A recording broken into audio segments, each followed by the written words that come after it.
The world operates by its own laws. It rewards some through finances, others through relationships, others through children, opportunities, or talents.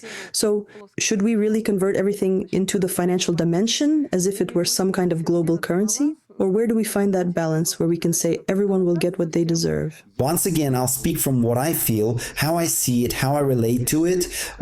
This is where we can reach the highest level of trust and agreement with someone if everything aligns through kindness, love, growth, and harmony. And that will in turn bring a person a certain level of financial abundance and opportunities. So society will begin to view someone as a multi-billionaire in their integrity and conscious expression, and naturally will start valuing their opinion more than someone who lives with little love, little kindness, a lot of resentment, and as a result, very little finances. Are there already tools that support this kind of system? I doubt we're talking about mining here. Are there actual tools that can be implemented, or do they still need to be created? From a technical standpoint, almost everything already exists. All that's left is to piece it together. In the right proportions, right? And create the right legal foundation so it can be implemented and used effectively. The real question is whether each of us will have the will to want things to work that way. Thank you for this discussion. Let's come down from the heavens back to earth. Here's the next question. There are people who make tens of thousands of dollars a month trading futures or on the Forex market. Will these types of income opportunities still exist in the future? I actually know people who make not only tens, but hundreds of thousands a month. Maybe not steadily, but still, people do earn from Forex and trading. How viable will this remain in the future? Because from what we discussed earlier with the person who submitted this question, that kind of income is built entirely on the imperfections of the system. These profits come from discrepancies that occur simply because time and space exist, and not everyone acts fast enough. What we're talking about here is simply skimming the cream off the top during the system's imperfections. There's a very interesting man, Ray Dalio, who wrote a book called Principles. In it, he describes his life story, all the mistakes he made, all the failures he went through, and how eventually he reached a point where psychological factors became key to managing financial processes. And until he started using money in a balanced way for the good of the world, he consistently experienced setbacks and problems. I'm intentionally sharing a positive example here because there are financial systems and instruments under certain well-known names or families, which I won't mention, that have actually caused more harm to society. They've pushed people toward distorted values and low-frequency vibrations that have led to disease, war, and pointless conflicts. So, back to your original question. Could you repeat it again? The question is, will these tools still exist in the future? I mean, right now, because of the imperfections in these systems, there are people who feel financially stable and comfortable. But how long-term is that story? If we're talking about the kind of futurism, the probable future we're aiming for, one that's balanced and in harmony with the planet, then those tools will only be used by a very small number of people. And most of them will be altruists because they'll have tremendous influence, possibly even more than the families I mentioned earlier, but didn't name. You see, when the mechanism is based on kindness, love, sincerity, and creative thinking that aligns with the planet's evolution, their ability to make the right bets on stocks, their energetic involvement in the mining of money, and their influence on the rise of certain assets, they'll be more like servers, so to speak. They'll be shaping trends and participating in the financial life of the whole planet. And again, I'm talking about things that don't work in a conventional way. They operate on a whole different level. So the next question, which naturally flows from this, is, will there be new investment tools for conscious and sustainable capital growth on our planet. Yes, that's exactly what I'm You describing. already outlined them. And these people will likely become mentors as well. If someone wants to learn, they'll have the freedom to choose their students and help them unlock their potential.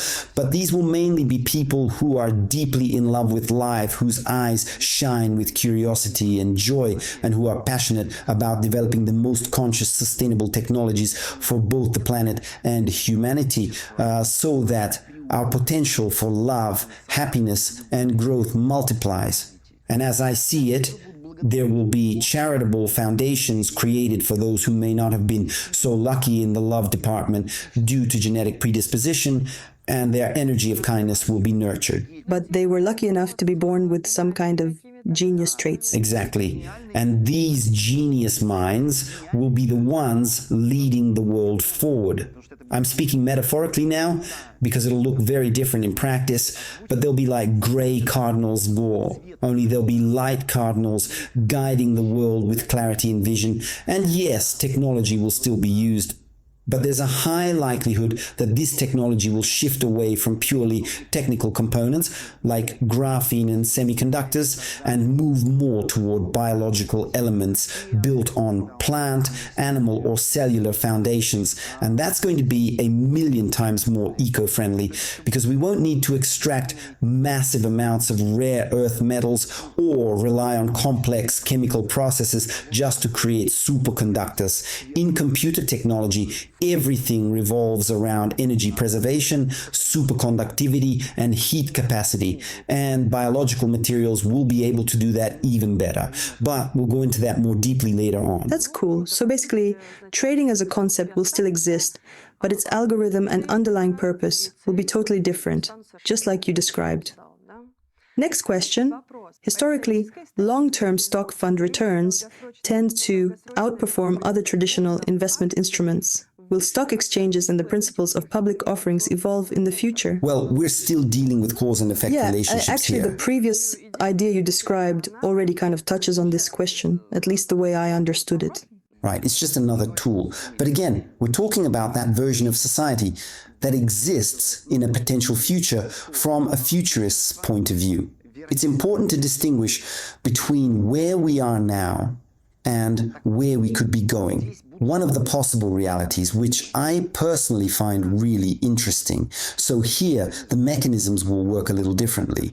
Do you remember that process they once told us about? When you have a company that's preparing to go public, to enter the stock market, the exchange. Yeah, they issue shares through an IPO so people can invest, or maybe even a single venture capital firm steps in and buys in. And big money flows in as investments. People will make decisions about the liquidity or the energetic information resemblance that a company or organization presents on the stock market.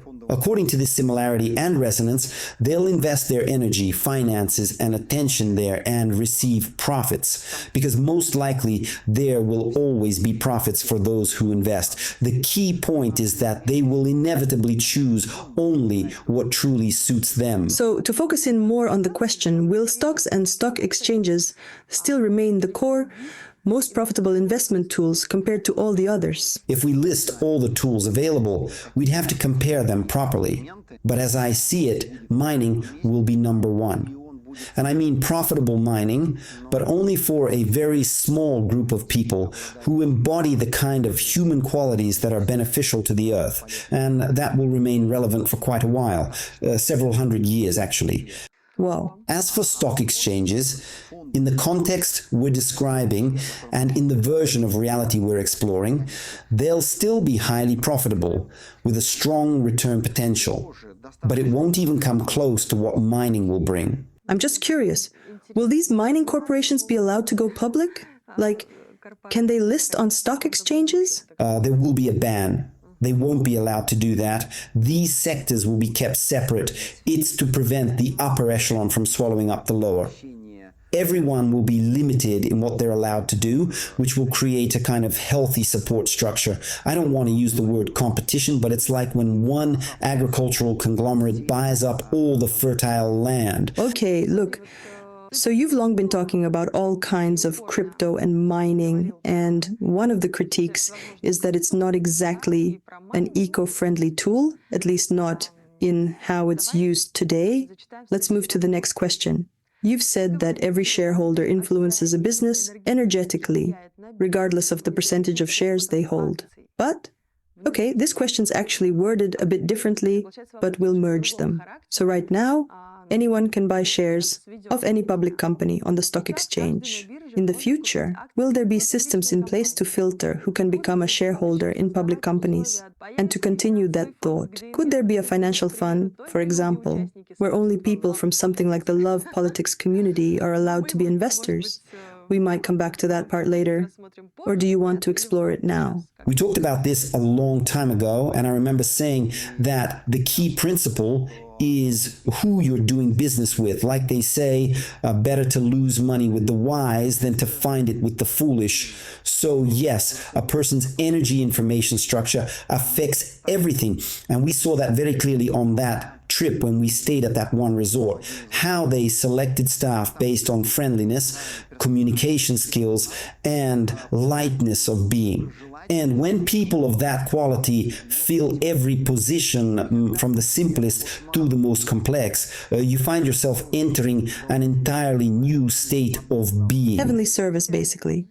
There's a sense you've landed on a future planet, and the same applies here. If we stick to the principle we just outlined based on internal state, we're actually crystallizing something.